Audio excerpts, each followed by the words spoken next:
You don't even know it. Oh, high class nigga. This shit sound crazy. Fly shit only. This shit sound You know what I'm saying? It's $1,000 pair of shoes, you don't even know it. It's $1,000 purple lane, you don't even know it. Just $500,000 car, you don't even know it. I came up from the bottom, you don't even know it. My niggas all ride with me, you don't even know it. Got killers with me right now, you don't even know it. This $1 million watch, nigga, you don't even know it. Got $1 million crib, nigga, you don't even know it. Hey, that monster truck sit tall as fuck, so big, can't even tow it. Don't like snakes, keep my grad cut so low, can't even mow it. Sip done, period, look high glow. No, we don't do more it. It ain't PJ, no rose for me, host don't even pour it. Spent song tone for it. Putting down Michael Kors. Always on like the refrigerator unplugged, then ho, you know it. AP and that P gate with a bright lean when on board. Got a masterpiece and a 41mm, you ain't even know it. Keep the 45 in my pocket, I ain't gon' show it till I have to pop it, then you gon' know it. Damn, who shot you? They don't even know it. Hawks gang, fucking Floyd. TV seat, front row it. Rocco the Dunn, CEO it. Ain't got a rapper, you know it. It's $1,000 pair of shoes, you don't even know it. It's $1,000 purple lane, you don't even know it. Just $500,000 car, you don't even know it. I came up from the bottom, you don't even know it. My niggas all ride with me, you don't even know it. Got killers with me right now, you don't even know it. This $1 million watch, nigga, you don't even know it. Got $1 million crib, nigga, you don't even know it. Hey, that nigga show you that re-rock. You ain't even know it. I die over these re-rock.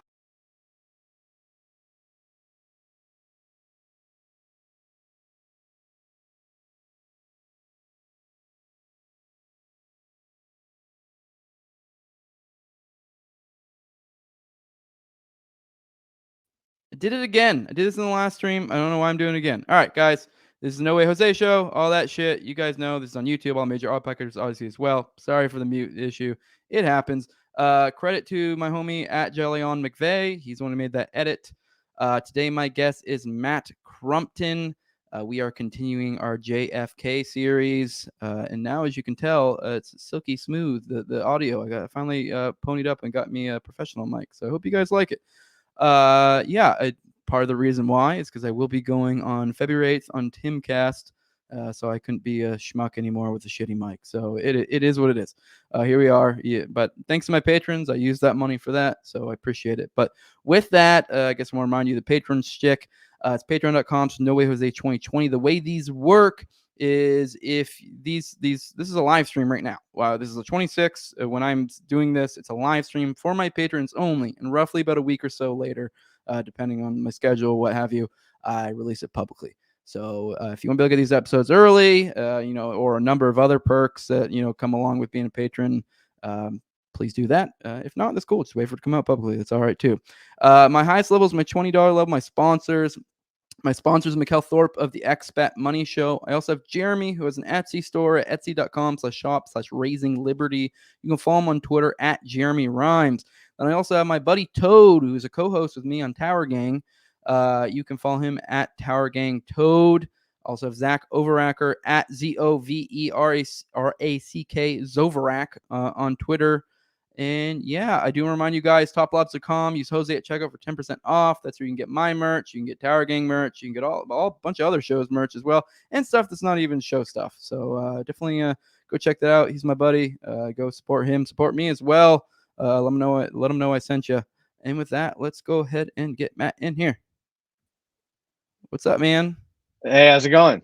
It's funny. We were literally just before talking shit about how I'm pretty good about usually not doing the mute thing, and then I did it. But whatever. It happens.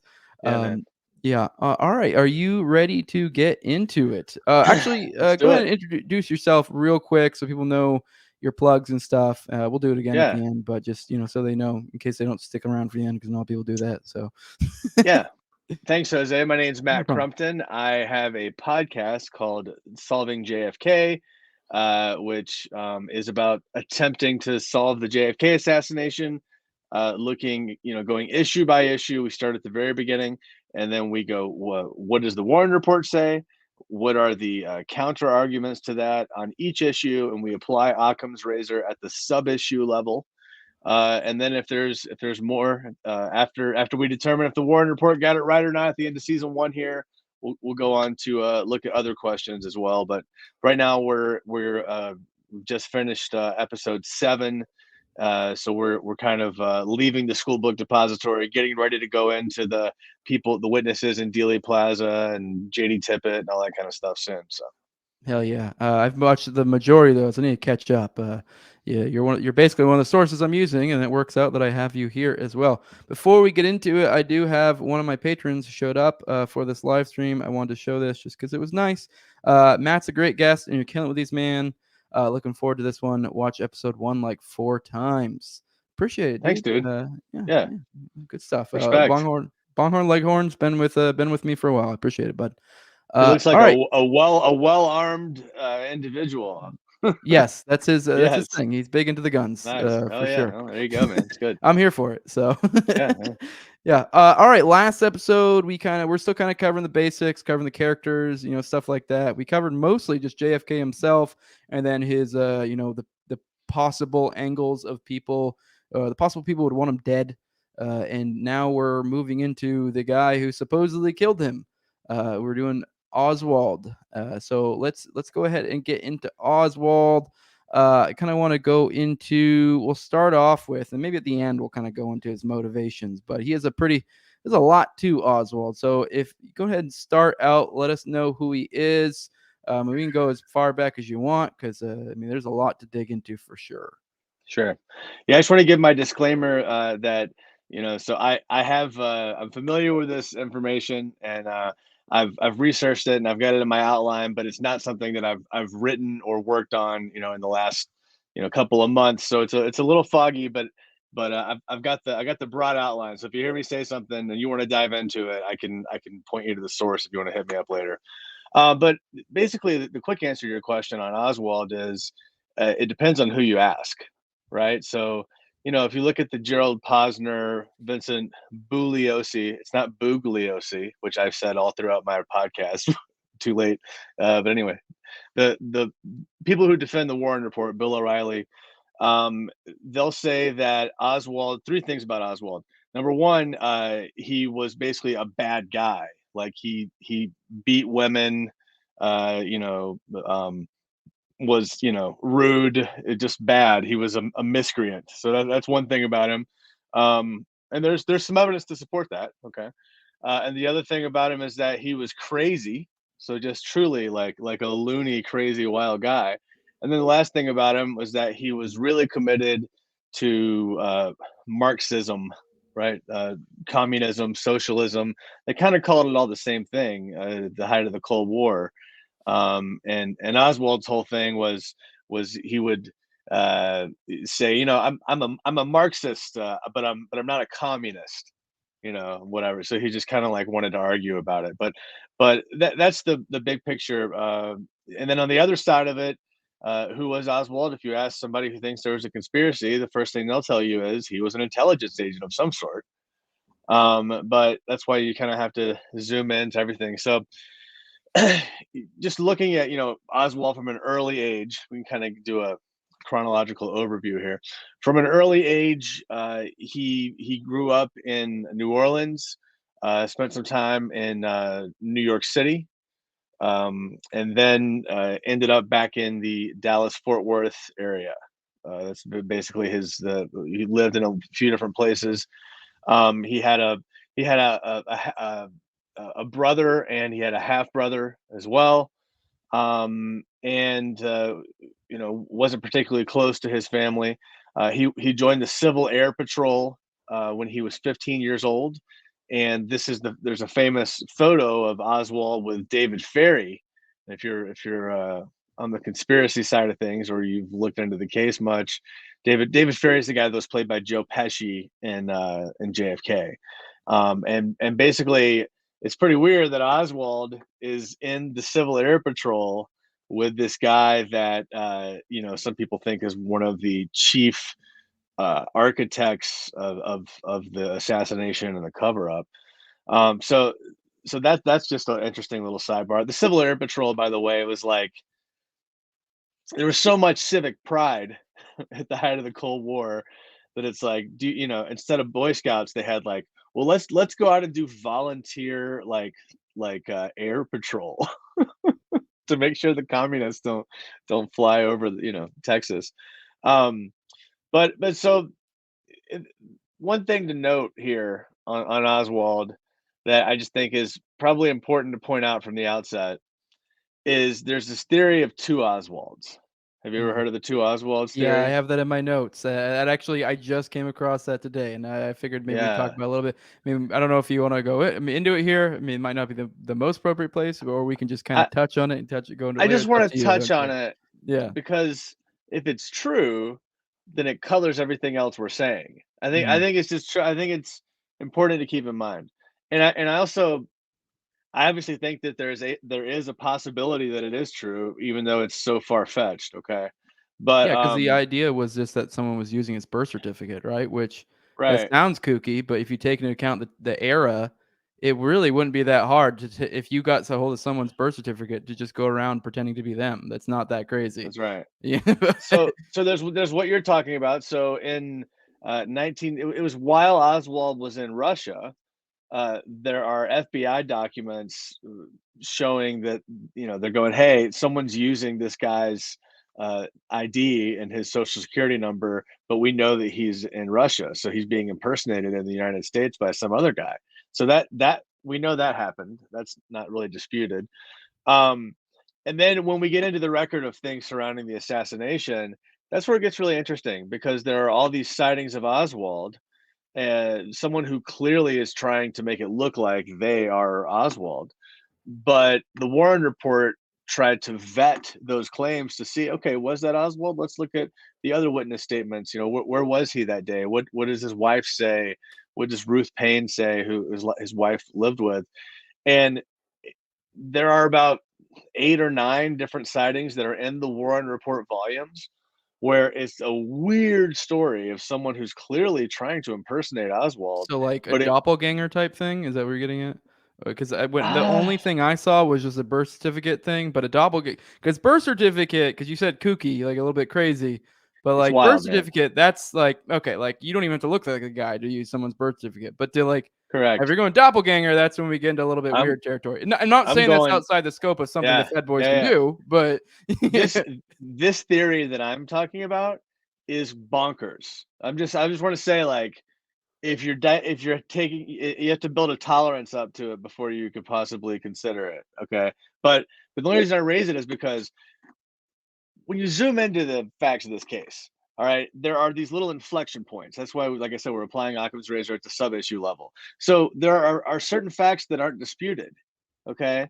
So what it comes down to, yeah, and this is, kind of spoiler, a little bit of a spoiler for the season, but what it comes down to is if you think that you can either believe that Oswald did it alone, the Warren report's right.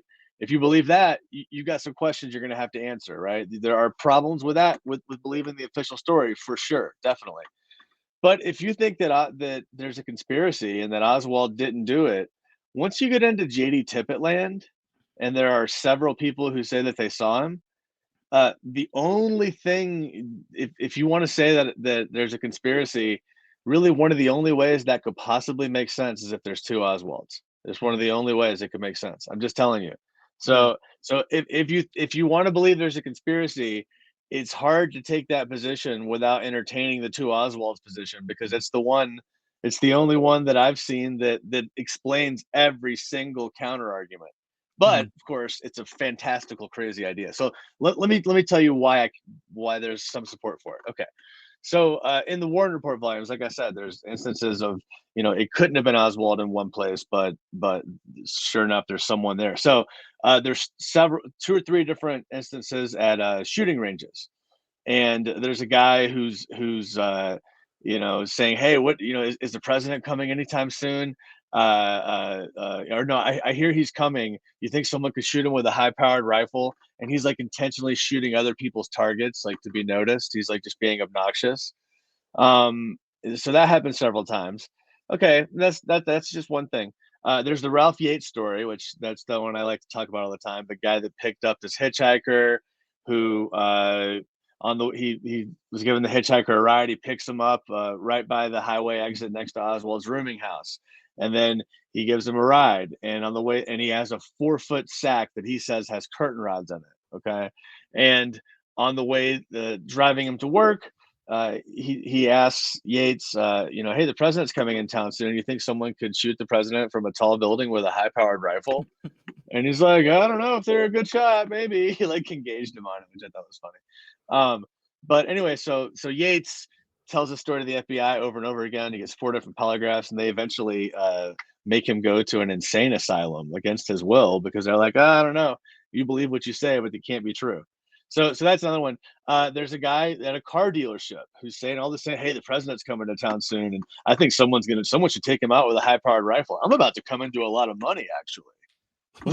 Like, it's just weird. There's a guy that sees Oswald buy a beer at 8 a.m. On the morning of the assassination, right next to Dealey Plaza, at like a convenience store. Like a bodega, and Oswald is working that time. Many witnesses say he couldn't have been there. And there's several other instances. There's this woman named Sylvia Odio, who's a Cuban exile. She's a Cuban. Her dad's involved with the Cuban exiles, and she says that she saw an American named Leon who was with these other guys, but Oswald couldn't have been there that day. So there's a book called Harvey and Lee. I just got it for Christmas. It's hard to find. And this guy, John Armstrong, he's dedicated his life to this. Okay. And he basically claims, and I haven't read the book yet, but I've listened to a bunch of his talks and what he has to say. He claims that he's able to reconstruct since age 11 2 separate Oswalds. And he's able to track where each of them went to school. Their report cards. Sorry, I got my sump pump in the background. Hey, sump pump. It's raining or it's snowing. The snow's melting here in Columbus, Ohio. But anyway, he's able to trace their records. It's just really wild. And then I'm like, you're bonkers, dude. This is crazy. This is like truly like you're a nut. Okay. But then I was like, why did you even start this? And he shared that, and that was there's something in the Warren Report volume. So just again, there's a lot of things here. Warren Report is 1 volume. It's 888 pages. There are 25 additional volumes of just evidence. So FBI reports, deposition transcripts. Yeah. All the real facts, right? Yes. The thing that matters in the case. At any rate, Armstrong's going through these documents, and he finds a record of Oswald working at the Pfisterer dental lab in New Orleans at the same time when Oswald's supposed to be in Atsugi, Japan, in the Marines. So he goes and he interviews everybody that was there with him, and they basically say that he had been there much longer and that he was the short guy who was really skinny and he spoke Russian fluently. And then the other Oswald is the one that's supposed to be like the good shooter, and he didn't speak Russian, right? And so there's this, and it is crazy.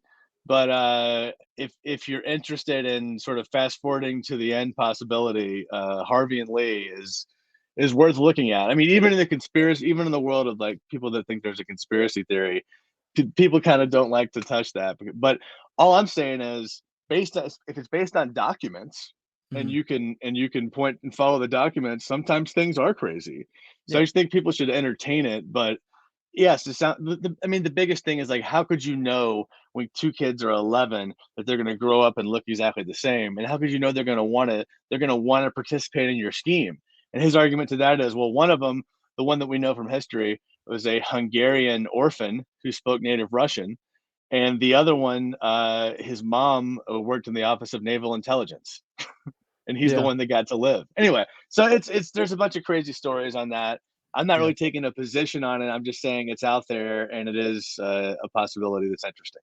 Yeah, I mean, I wouldn't put a ton of stock in that, but at the same time, as many rabbit holes as I've gone down, and I'm not the kind of guy who buys into every little thing. I've seen crazier things that are definitely legit, so it's not.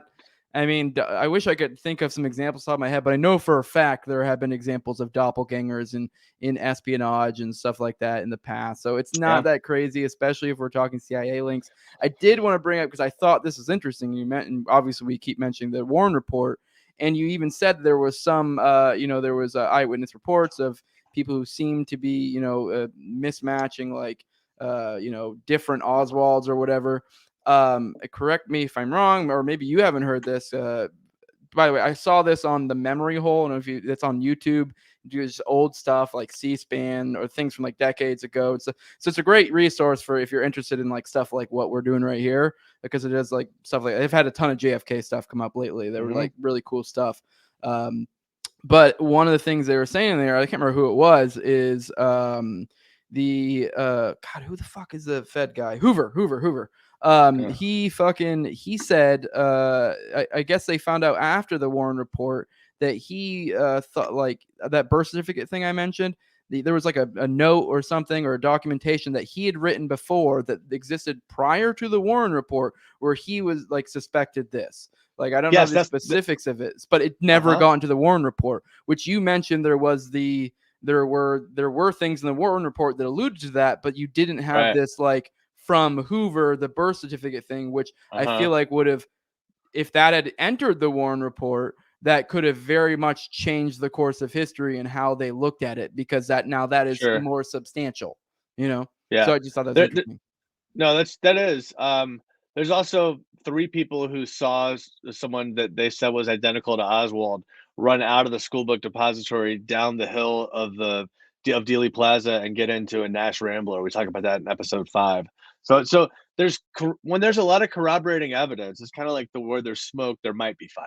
Yes, that's my theory on that. But yeah, Harvey and Lee. That's there's a website if you want to see what the pictures are, and see kind of how close they are. It's interesting. I don't know yet, but it's worth mentioning, because if there's really 2 different ones, that's a whole different game if they're coming up parallel. Yeah, and it's worth, like you said, it's worth mentioning. That doesn't mean we're saying it's true. It just is a thing that I mean, if it was just something we're making up or something, that'd be a different story. But these are based on actual accounts. But you got to apply the proper credence to it, because I know just one person said here or one person said there. I mean, I don't know. Make of it what you will. I'm sure there were a bunch of other crazy things that people said that don't bear out to be true, or just people misremembered or whatever. So weird things happen. So if we end up doing a season 2, looking at Oswald, which it's looking like that's probably likely, it's where we're going to end up going. I'm going to read this whole book. It's 900 pages long, and I will get off of the fence. And I promise to have a take by the time we get into deep diving on the podcast on it. Awesome. All right. I think where we were at, we kind of just started getting to his adult life. Yes. So he's in the Marines. Marines. Yeah. That's what we're gonna do. He was a marksman, correct? Because there was one point I wanted to make on that. He was declared a marksman in the Marines, correct? Am I right? He took there's a couple of records of him taking shooting tests. The first one he did pretty well on. I don't know what the rating was. The second one was the worst he did, and he got the marksman rating, which is the lowest rating. Yes. At the time. Okay. So I know you're a military guy. I don't know if it's changed since then. That's why I wanted to bring up. I'll be honest. I don't know the specifics of what the Marine standards were at the time. I was Air Force, active duty Air Force for 11 years. The standards even changed multiple times on how we qualified for it. But I can tell you, I got marksman once. I've shot multiple times, and I've also failed before. So it means nothing. To be fair, again, I don't know how the Marines did it, but there is a common thing in government jobs, or especially military in general, where it's like people outside of the know put way more credence in it. And then also, like, when you're in it, it's just kind of almost this, sure. people say all the time, "Oh, he's a marksman." It's like, okay, and you imagine Right. you're thinking like Chris Kyle, like he's a perfect Marine sniper. No, that's not really it is. It just means one time when he shot well. That easily could just be. I can't tell you how many people have gotten marksman because whoever was standing next to them was an idiot and was shooting at the wrong target, and so then their target had a bunch of bullets and holes in it. It happens. So That's like. funny. For all I know, that could have been the time I'd made marksman. I don't know. Mm. I've always been a semi-decent shot, but I'd never be one to brag about it. Yeah. I mean, there are some people in the military who do that, and then will be like brag about being marksman, but that's just people are idiots and braggadocious like that. It doesn't mean a whole lot unless you're like a sniper or something. You don't really have a whole. Doesn't give you a lot of street cred because I know a lot of people bring up Sure. that he was a marksman. I just wanted to let people know it could mean a lot. It could mean nothing. But I mean, if personally I hear that and I go, meh. Right. So and marksman also it just it doesn't have to do with can you use a bolt action rifle in a certain frame of time. That's a different conversation than your accuracy. But yes, he was in the Marines and at Sugi, Japan. That was a U-2 Air Force base there, and he had high level security clearances. Um, he then ended up leaving the Marines. He actually lied about the reason he left and said that it was because he needed to go be with his sick mother. But then so that was a he lie. I never heard that was a lie. I just knew yeah, that he left shortly after. So it's like it was weird. If your mother is sick, why would you immediately be like, yeah, "All right, see you, mom." yeah, right. Maybe Right. she like had a cold or Yeah. something, right? That's not what he said. But so then he defects to Russia, or to the USSR. I mean, so now we're back into what is your lens that you view this with? You know, this it's such a Rorschach test. Okay, so if you think that if you're Bill O'Reilly, you're a lone nut guy, you go. He went to the Soviet Union because he hated America and he hated our way of life, and he was a no good, rotten defector at the height of the Cold War. It was treasonous, but we let him come back because we're such a good country and we're very open minded, and so we just let him come back, and that's that. Uh, the skeptic, conspiracy theory folks would say that well he went there and he himself was likely intelligence. The Soviet Union, he went there like as a double agent. The Soviet Union realized immediately the KGB knew what he was doing, and some people say that's why they put Marina on him because Marina's uncle was KGB, Yeah, and he's a colonel. Or no. yeah, Her dad was a colonel. Her dad was a colonel. I don't Yeah. know. Yeah, I don't know all the I didn't know details of her. that, I but didn't know her uncle was KGB. I mean, I could yeah, have maybe it heard was. that wrong, I could but be wrong, but yeah. she had a close relation that was KGB, and Mhm, the idea was that kind of she was like a KGB like honeypot. mhm. Um, but then there's a lot of details while he's over there. I mean, probably the interesting things about Oswald going over there in the record would be how did he get there? He didn't have any money. So and then specifically, he's in London. It's on October 10th. I forget what year, maybe 1958, 59. And then he's supposed to be, and he ends up getting to Helsinki. He's in Helsinki on October 15th. But there were no flights to from London to Helsinki during that time. Like there are no commercial flights. He didn't have any money. So how did he took a private jet? Oswald took a PJ? Baller. Yeah. so so that's kind of weird. And then the other thing is like, so he's over there. He's allowed to come back at the height of the Cold War, and with a Russian wife, and they give him a loan to return. The State Department gives him a loan to come back, and maybe that's common. Maybe they did that for other people. It's possible. Um, and so then when he comes back, he gets picked up at the airport by the head of the anti-Bolshevik League, which Real is like quick, can we? anti-communist. Yeah. I want to back up to the Russia stuff real quick because one thing I dug into, they were saying that while he was there, I mean, and this is kind of implied by defecting. I don't know if you said it explicitly a moment ago, but he tried to get citizenship, and it's my understanding they essentially told him no. And I mean, correct me if I'm wrong. He, after being told no, there was a suicide attempt supposedly by him, that was to, and the obviously the impression being because they were going to probably send him back, and he was trying to essentially stall possibly. And because I guess they were saying the supposed suicide attempt looked like kind of complete bullshit because it wasn't very deep or anything like that. It was just, kind of a weak ass. Oh, yep, cut my wrist kind of deal. I don't know if you know anything about that, because I thought that was interesting. I mean, I It might sounds be wrong. vaguely familiar. I remember being deep in the weeds and all this stuff before, but that's not something that really stuck out to me. But I know there's a period of time for like 60 days where Oswald's whereabouts are unknown. He lived in Minsk and he worked at some factory in Minsk. But there's this mystery period of time where nobody knows where he was. He was gone from work. It's just a big blank space. So that's interesting. But he returns from the Soviet Union. Like he's picked up by the head of the Anti-Bolshevik League, which is this anti-communist group. So here's one of the big themes with Oswald is he's a communist.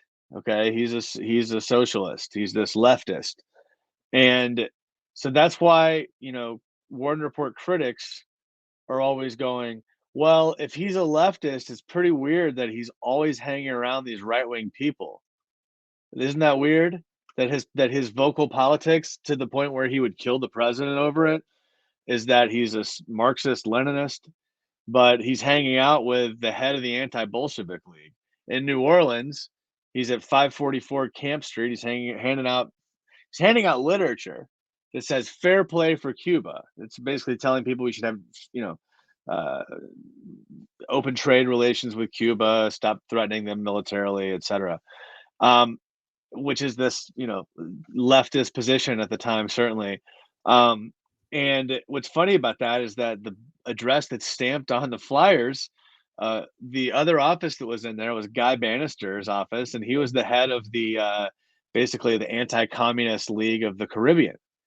So why is Oswald associated with him? Why does Oswald get picked up by the head of the Anti-Bolshevik League when he comes in, when he flies into the East Coast after being in the Soviet Union? Why is his best friend in Dallas and all the people he's hanging out with in Dallas the White Russians, who are these like right-wing, like anti-communists? And the counter argument is because that's the only kind of people that speak Russian there are people that left Russia that don't like it anymore, because the people that still like it are still there. So, okay, there are counterpoints to these things, but that's the recurring theme is what lens do you view this through? Are you immediately going, aha, he did that because he's a communist? Or are you going, aha, he did that because he's trying to look like he's a communist, right? And it's hard to, once you see it, it's hard to unsee it. It's like the magic eye type thing. You know what I mean? Yeah, I mean, when you see it through that light, it does Sump start pump. to make. When you see it through that light, it does start to seem weird. Some of the things he's doing, it does seem like it's almost a show. To the extent where no one really has the way he went about with his activism seemed over the top to the point to where it was almost like making a point of it. Very much fed behavior, I guess the best way to put it. Really. Yeah, and to that end, this is probably like the biggest smoking gun that's come out in the last few months, the hottest topic in the JFK assassination world. There's a guy named Jefferson Morley. You ever heard of him? No. He's got a great book about Jim Angleton called The Ghost. I think it's called The Ghost. I haven't read it yet, but I want to. But at any rate, he's a former Washington Post national security journalist, very credible. And he works for the Mary Farrell Foundation, so he's been a researcher of the JFK assassination for a long time. He's a guy who thinks there's a conspiracy, but he's like, let's say one of the most he only says stuff if he has hard receipts. Okay, he's one of the most he's one of these guys that would think the two Oswalds is bonkers, like for sure. Probably, maybe not. I don't know. I haven't talked to him about it. But at any rate, he says he had a press conference at the National Press Club in December where basically he says, we know from other documents that have been released, we're able to look at the sort of the cryptonyms, the codes of who they went to, and even though some things are still they're still classified and you can't see because they're redacted, we know one of the things they're hiding is a memo that proves that's basically telling Oswald what to do, because Oswald was a CIA asset when he worked in New Orleans, when he was handing stuff out for fair play for Cuba. He was doing that on behalf of the CIA to try to agitate, just to try to be obnoxious, to get people to be against the Castro government. That was the point, and that was a CIA operation. This is what Jefferson Morley says, who's way more credible than I am. So I mean, that's related to this conversation of what lens do you view him as? Is he an intelligence agent who's trying to look a certain way, or is he that's the way he is, and that explains why he would want to kill the president? Yeah. It's a big, Was there also I saw somewhere that something along the lines of he also attempted to go to Cuba at one point. I'm assuming to do something similar along the lines of the Russia thing, going to Russia, yeah, maybe trying to yeah. affect citizenship, whatever, what have you. I just heard that in passing somewhere. I don't know if you have any more Hmm. information on that one. Yeah, so this is the famous Mexico City trip. Mhm. There's a lot in the Warren Report about this. There's whole books about this. And basically, Mexico City, I think I talked in the first episode about the onion peel theory. Mhm. And just basically the idea that you got to have multiple levels of the conspiracy to get to get people to go along with the ultimate inner core, which is bad and secret. You have to tell them a lie about what they're doing that is noble, so that they feel like they're doing the right thing, right? Noble So lie. the that's it. Yeah. So the idea is, the general public, people who don't care, they think Oswald did it, they'll accept it. People who really want to know the story for them, that's what Mexico City is all about. So there's all this stuff in Mexico City because it doesn't even come up sometimes. If you go Oswald did it, then that's where it ends.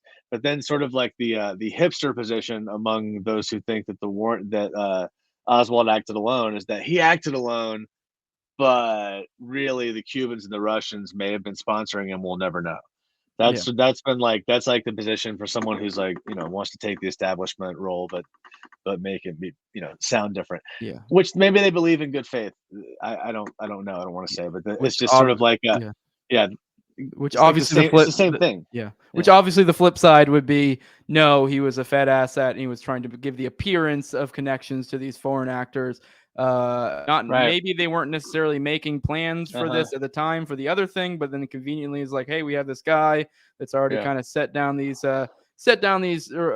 trails for people to follow of who is he connected to, and voila. Yeah.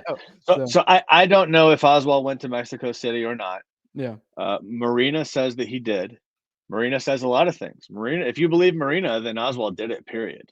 If you believe Marina's deposition transcripts, I mean, she says he did it effectively. I mean, she wasn't there, but there's enough evidence that she provides, combined with the other evidence, that if you believe her, it's pretty hard to get around that Oswald did it. So, she's an interesting witness. Yeah, I did want to touch on that real quick, the Marina thing, because one of the things I was watching today, they were talking about it, and they brought up a really good point on, because I think a lot of people try to bring up her credibility, and I don't know, maybe she's complete horseshit. I don't know what her deal is, but if you take into account this is just some random woman who's from the USSR, keep in mind what the USSR was at that point in time. They were, I don't know if you'd say the height, but they were pretty damn commie. And this is the kind of place to where if you pissed off the government, you just disappeared. And that can happen in this country as well, but usually it's not as flagrant, as when it was in the USSR. So there's this woman from the USSR whose husband, and apparently they characterized it that she was in a relationship she was not a fan of. That's the way they characterize it. Whether that's true or not, I don't know. And then now her husband kills the president and is getting bombarded, asking questions by people. And you got to take it, put yourself in the mind of someone, a young woman, because she was very young at the time. I think she was like very early 20s, is just being bombarded by federal agents with questions and stuff. And where she came from, if you came from the USSR, you just tell them what they want to know, because that's where you want to get. So I could see how her information coming from her would be wildly all over the place and unreliable. There is So that's what you have to believe if you take the position there's a conspiracy, and she's on the record in one of her depositions, where she they ask her a question and she doesn't really know what they want the answer to be. This is just my opinion, by the way. You could take a different inference, but and then she says, "Well, as we talked about before when we were off the record, I want to help you, and you understand that I want to help you. So just tell me how I can help you." Yeah, which is very much a USSR like citizen type Yeah, behavior. yeah, Like don't send me to the gulag. Like, what do you want to right, hear? yeah. Yeah. So, on Mexico City, the interesting thing there is, so Oswald went to the Cuban embassy and he went to the Russian embassy, and obviously the CIA has both of them tapped. They have assets in both of them. The woman who interacted with him at the Cuban embassy said that the person she saw was not Lee Harvey Oswald; it was a different guy. Uh, the uh, uh, the FBI got a hold of the photos, and the FBI knew what Oswald looked like. And J. Edgar Hoover, I don't remember if it was in a phone call to LBJ or if it was a letter, but he basically said the CIA, we know that there's Oswald's being impersonated, and the person the CIA says is Oswald is not Oswald. Says J. Edgar Hoover, kind of, there's this CIA FBI rivalry that at points of the case really shines a light on what's actually going on, because people's loyalties, some of the FBI agents' loyalty wasn't to the Warren Commission, it was to Hoover. And, that shines most brightly in the Seibert O'Neill report, the two agents he sent to the autopsy. They basically say all the same things that the Dallas doctor said, which is full blown, in support of conspiracy. And they were sending their report to Hoover, and they were interviewed again by the ARRB in the 90s, and they still have the same positions of Yeah. what they said they saw before. So it's a wild case. Somebody's lying through their teeth. Yeah, I was just thinking now. I don't know if I've had this thought before, but I feel like it was original. I don't know how I didn't pick up this before. I know anyone who's followed my channel probably knows me pretty well for the OKC stuff that I've covered. That is the going theory with McVeigh on the conspiracy side, is that he was in the military and then he supposedly went for some special ops unit. And then the official story is he had an injury and fell out and they sent him back home. But I believe, I want to say he said in letters to his sister, and there's other things to suggest this, is that he essentially became an off the books agent for the government. And if you follow a lot of the threads of the OKC, it does kind of line up, although there's not a ton of evidence to support that. But at the very least, there's a lot of Fed involvement. But it's funny, the parallels. And I'm sure if you go down a lot of conspiracy routes, I'm sure it's very common. Someone has some Yeah. sort of government job, particularly military, and then, whoop, guess what? I'm going home. And, now they did a big old whoopsie. Have you ever heard of Richard Case Nagel? No, I can't say I've heard that name. Okay. All right. So this is a fun story on the Oswald side of things. This is a guy who I believe there's a book about him called The Man Who Knew Too Much. And I think in the spring of 1963 or the fall of 63, he went into a bank in, I want to say like Albuquerque or somewhere, and just fired a shot in the ceiling and waited for the cops to come to arrest him.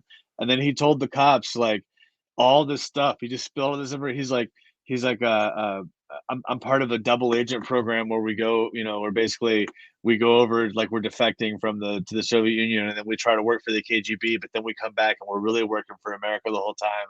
And it says all this crazy stuff. And he's like, and there's currently a plot, and they're trying to kill the president, and I was going to be in on it, but I'm going to stop it.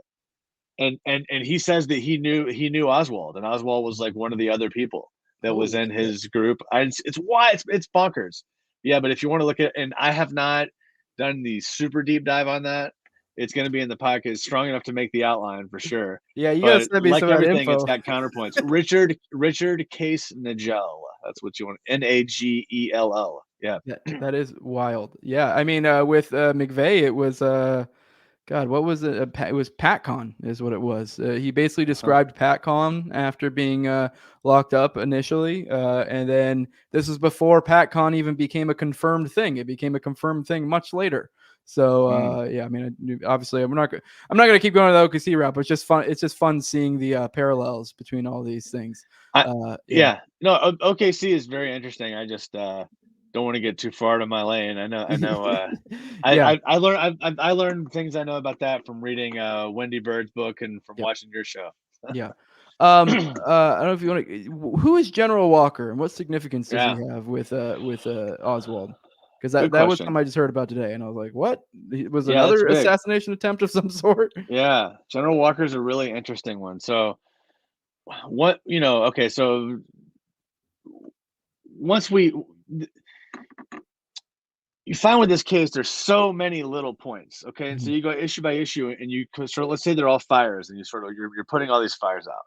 But you put out all these evidentiary fires with Oswald, so you can argue, the FBI had an informant that was checking his mail at the time when the rifle was sent to the PO box.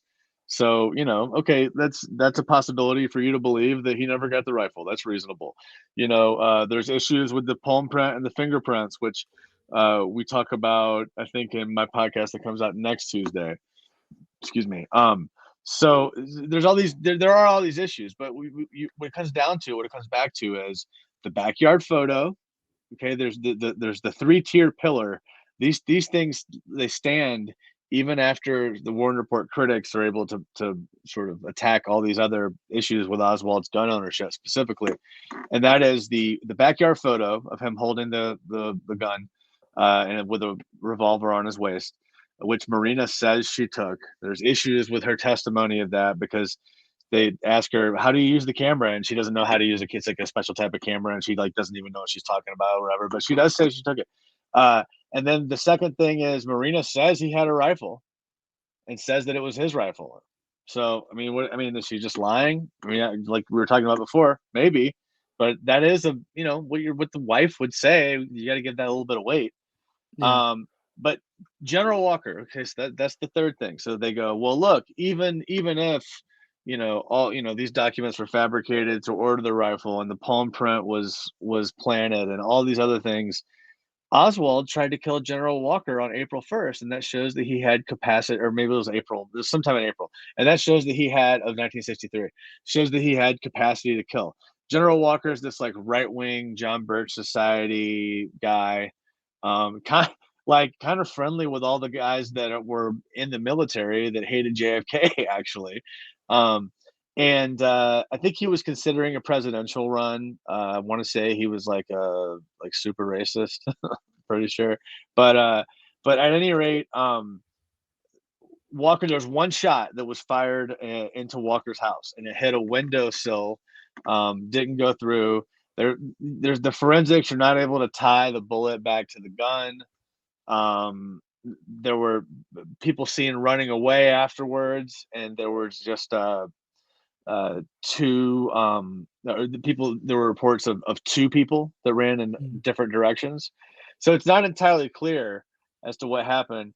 Now, even in the conspiracy world, it's about, there are some people, very well informed people like John Newman, who's an expert on Oswald, who think that Oswald may have participated in the General Walker shooting. That may have bona fide been Lee Harvey Oswald, and he did it as part of an operation to further dip himself, to further he did it as an operation to further prove that he really was legitimately a very socialist. He hated this fascist General Walker. I don't like that word because it's used so loosely today. But he hated General Walker, and so the evidence for that is that Marina says that he said he did it, and this guy George de Mohrenschildt says that Oswald admitted that he did it. So that's sort of the evidence for that. But there's people say George de Mohrenschildt was CIA. There is evidence for that as well, that he was an asset. So anyway, it's a lot. Yeah, in the timeline, you said probably early April, the General Walker assassination attempt. When was the JFK attempt? The date? Do you? I'm sure November 22nd. So April. Yeah. Okay, so roughly 6 months ish. Now the challenge is Oswald didn't have a car, So he would have had to, and it was too far away. And by the way, I went to all these sites when I was in Dallas in November. So I went to, I probably should, this is probably trespassing, but I went to General Walker's house, and it's this like mansion that's on this like big, fancy, super wealthy part of town. And I got video of all the, all the different stuff. So we'll put that out when we get to it eventually. But, General Walker, Oswald's rifle, Marina said that he buried it in the dirt after it was over. So she says that he told her he buried the rifle in a dirt in a field to hide it. But if a rifle is buried in a field, you would expect to find some dirt on it, and they found no dirt at all on the Gargano that they found. So Cleaned it really good. yeah, again, there's your counter. I mean, that's legitimately the counterpoint. I mean, you can't clean a gun. Yeah, Okay, I mean, I clean a guess gun. it would depend. I would think there would be still some dirt somewhere. I mean, I don't know. Some people get really OCD about cleaning guns, so I don't know. I mean, yeah, I don't know how much stock to put in that aspect. Yeah, but it is an interesting little sidebar, the General Walker thing. Because Yeah, I mean, it's also like, who knows? Because like we mentioned with Marina, she could be, even if she's a completely genuine person and she just feels like she could just be saying what they want to say because she's scared because of her past. She also could just be a full-on asset. Right. I personally would not, under any circumstance, put much stock in what she has to say personally, just because of the situation. Even if she's not a malicious actor, it would just be the situation. Really, any person when they're getting bombarded with federal agents like that is probably gonna end up, somewhat saying what the feds want them to say, likely. Yeah. Depending if they're actually trying to get down to truth. Right. But yeah. All right. Do anything? Any other significant aspects of Oswald? The only other note I have is intelligent contact. He has, I guess, is known for having multiple intelligence contacts, people that weird connections to intel type folks. Yeah, Richard Schweiker, who was on I believe, the church committee, said that the fingerprints of intelligence are all around Oswald. So we don't know if he regularly was visited by the FBI. There is some folks believe that he was an FBI informant. The person who gave the tip to spoil the Chicago plot was named Lee. That's all we know. So that the Chicago plot was spoiled by a tip from a guy named Lee. And intelligence on to that point. So Oswald's arrested in New Orleans for getting into a fight with someone from DRE, which is basically like the student group that was like the anti-Castro student group. Mm-hmm. And they get into this fist fight. Oswald goes to jail. Who's Oswald's first phone call in jail? Well, of course, it's an FBI agent. He calls the FBI, and then an agent comes and talks to him for over an hour at the New Orleans jail. So I don't know what's that. I don't know how to explain that. If it's not, what is that? That would be my question for someone who says there's no intelligence ties.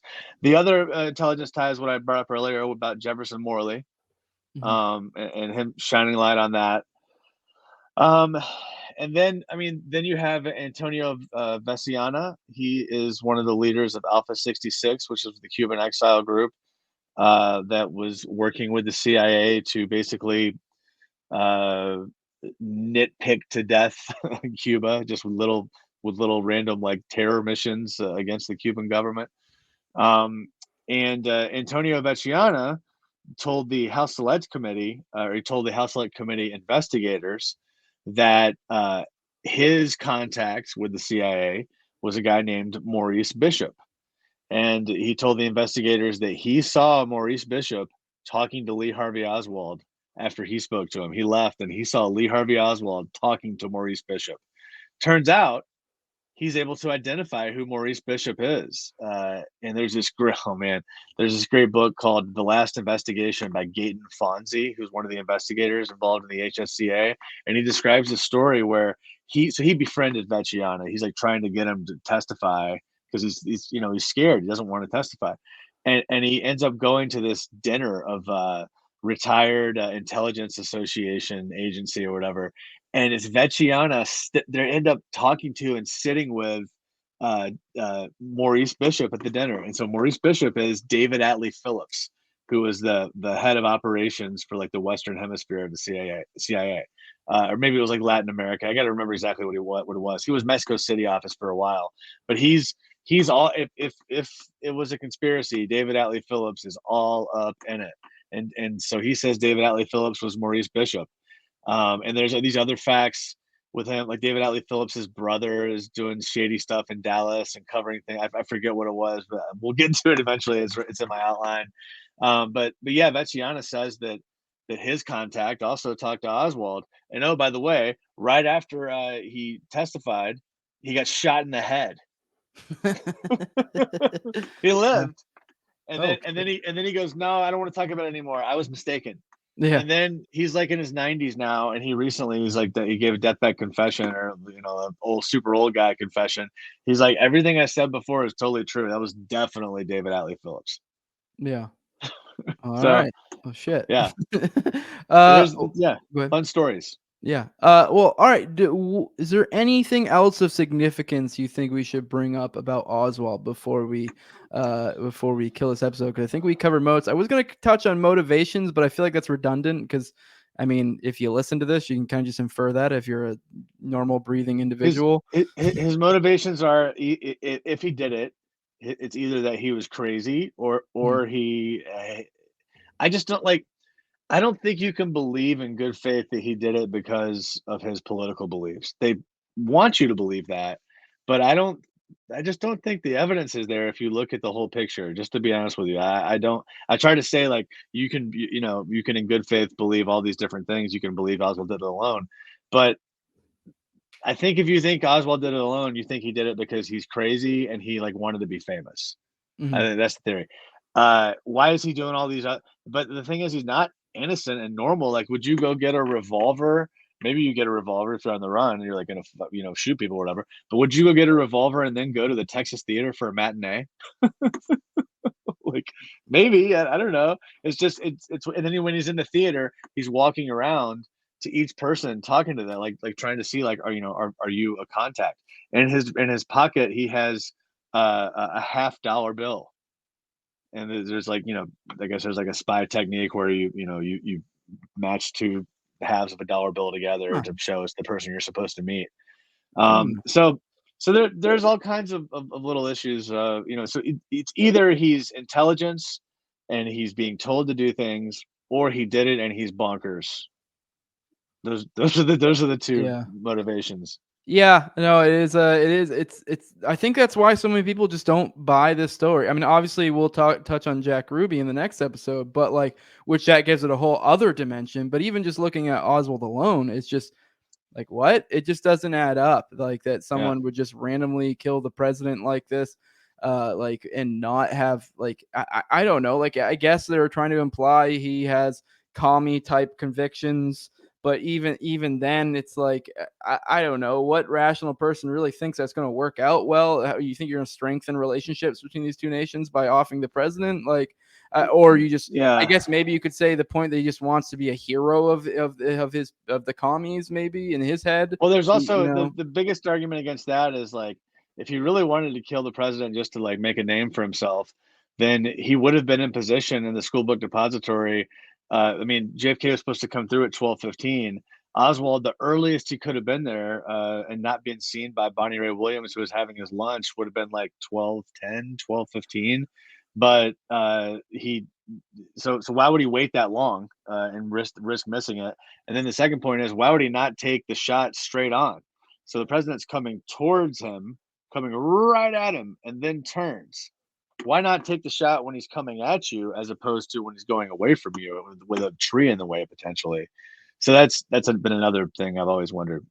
Yeah. Well, all right. We're at an hour here, so if you want to go ahead and drop your plugs, unless you think of something else pertinent here, but I think we hit most of the good stuff. But I mean, you'd be the guy who would know better than I would. Yeah. So appreciate it, Jose, man. Oh yeah, no problem. Thanks I for appreciate the having you on again. Good luck on Timcast, man. It's really exciting.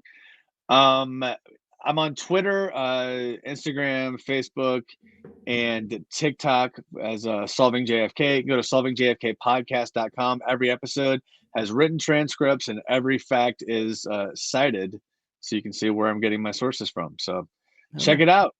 All right. Appreciate you coming on. This is the No Way Jose Show. Find me on YouTube, all the major audio podcatchers, Odyssey as well. Like, share, subscribe, all that good stuff. If you're doing on the audio podcatchers like Spotify, iTunes, make sure to give me a good rating. Help me boost me up there. Oh, yeah. If you want to follow me on social media at Tower Gang Jose. If you want to support me financially, patreon.com/NoWayJose2020. Appreciate everyone who shows up for this and watches it. I love you all. Yeah, definitely check out my Timcast appearance. Tell them it was amazing, even if it wasn't. Just tell them, hey, have them on again. Yeah. Appreciate it, man. We'll get at All it. right, dude. Have a good one. All right, you too. Thanks, Jose. No problem. Appreciate it, man. No problem.